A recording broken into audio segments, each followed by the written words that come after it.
हम्म।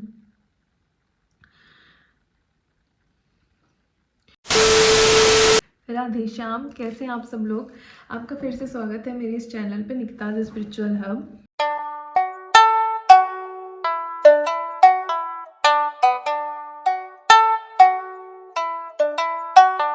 और आशा करती हूँ कि आप सब लोग बहुत अच्छे होंगे। थोड़ा सा लाइट का प्रॉब्लम है तो प्लीज़ थोड़ा सा एडजस्ट कर लीजिएगा। तो साल की दूसरी एकादशी आने वाली है 25 जनवरी को, शर्तिला एकादशी। शर्तिला एकादशी का भी अपना महात्म्य है और इसकी भी अपनी एक छोटी सी कथा है। तो जब मैंने सोचा कि साल की पहली एकादशी पुत्रदा एकादशी के दिन मैंने आपको एकादशी के बारे में कुछ चीज़ें बताई थी और पुत्रदा एकादशी की कथा भी सुनाई थी और उसमें आप लोगों का बड़ा प्यार भी मिला था, तो मैंने सोचा कि क्यों ना साल की दूसरी एकादशी शर्तिला एकादशी के बारे में आप सभी को उसकी जो छोटी सी कथा है वो सुनाई जाए और उसके महात्म्य के बारे में जाना जाए। तो इसकी जो कथा है वो कुछ इस प्रकार है कि एक बार एक ऋषि ने पुलत्स्य ऋषि से ये पूछा कि धरती पर रहने वाले जो लोग हैं या मृत्यु लोक में रहने वाले जो लोग हैं वो बड़े प्रकार के पाप करते हैं, फिर भी उन्हें स्वर्गलोक की प्राप्ति होती है। वो ऐसा कौन सा व्रत करते हैं और ऐसे कौन से व्रत में या ऐसे कौन से दान में इतनी शक्ति है कि इतने बुरे पाप करने के बावजूद भी उन्हें स्वर्गलोक की प्राप्ति होती है। तो ऋषि पुलत्स्य ने बोला कि आओ, यही प्रश्न जो है नारद जी ने विष्णु भगवान से पूछा था। तो एक सत्य घटना पे आधारित जो कथा है जो भगवान विष्णु ने नारद जी को सुनाई थी वो मैं तुम्हें सुनाता हूँ। तो वो कथा कुछ इस प्रकार है। धरती पे अर्थात मृत्यु लोक पर एक ब्राह्मणी रहा करती थी। वो ब्राह्मणी पूरी सेवा, नियम, धर्म, कर्म और बड़ी अच्छी भगवान की भक्त थी। वो प्रभु की बहुत सेवा किया करती थी और हर प्रकार के नियम करा करती थी, व्रत किया करती थी, सारी चीज़ें किया करती थी। पर वो ब्राह्मणी सिर्फ एक चीज़ नहीं किया करती थी कि वो दान कभी नहीं करती थी।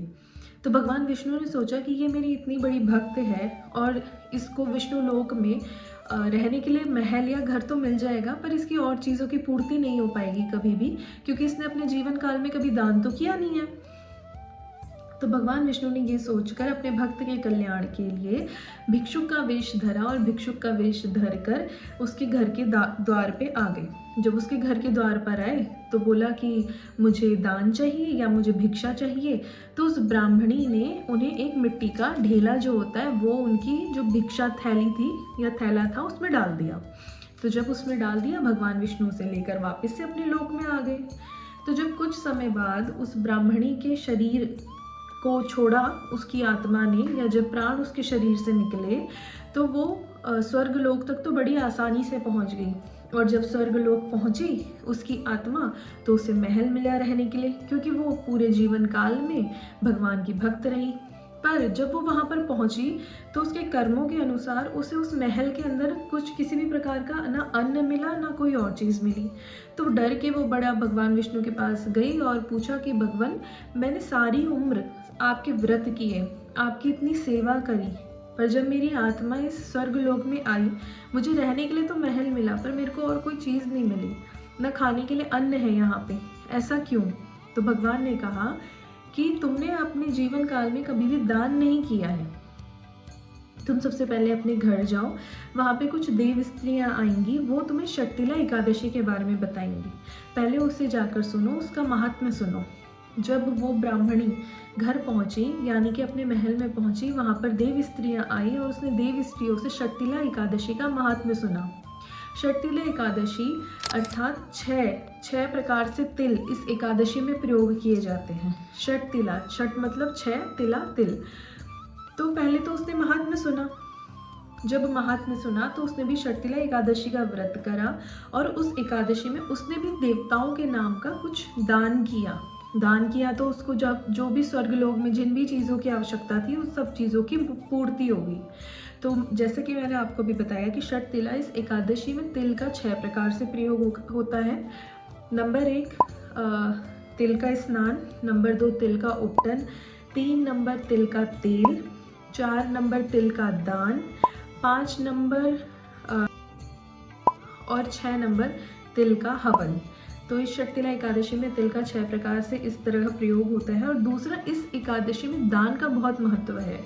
कहा जाता है कि जब हमारे जो शरीर है वो जब अपने प्राण मतलब हमारे प्राण निकलते हैं तो इस लोक से दूसरे लोक में अपने कर्मों अनुसार हम जब सफ़र तय करते हैं तो उस रास्ते में बड़ी हमें अपने कर्म के अनुसार बड़ी विपदाएं आती, तो वो झेलनी होती है हमारी आत्मा को।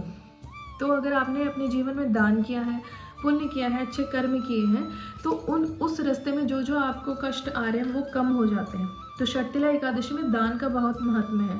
इस एकादशी में तिल का विशेषकर दान किया जाता है। तो आपसे जितना हो सके, आपकी जितनी सामर्थ्य है, ज़रूरतमंद को ज़रूर दान कीजिए। ये आपके कभी ना कभी कहीं ना कहीं ज़रूर काम आएगा। इसलिए शक्तिला एकादशी के दिन ज़्यादा से ज़्यादा दान किया जाता है। ये थी शक्तिला एकादशी की छोटी सी कहानी जो मैंने आप सब लोगों के साथ शेयर की। शक्तिला एकादशी का व्रत कीजिए और उस दिन ये कथा ज़रूर पढ़िए, ज़रूर सुनाइए। और अगर कोई सुनाने वाला ना मिले तो मंदिर में बैठे अपने लड्डू गोपाल को, अपनी राधा रानी को ये कथा ज़रूर सुनाइए।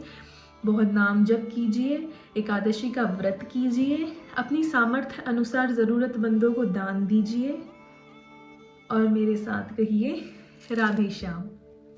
तो आज के लिए बस इतना ही। फिर लेकर आऊँगी आप सबके लिए एक नई वीडियो। तब तक के लिए हरे कृष्ण, राधे राधे।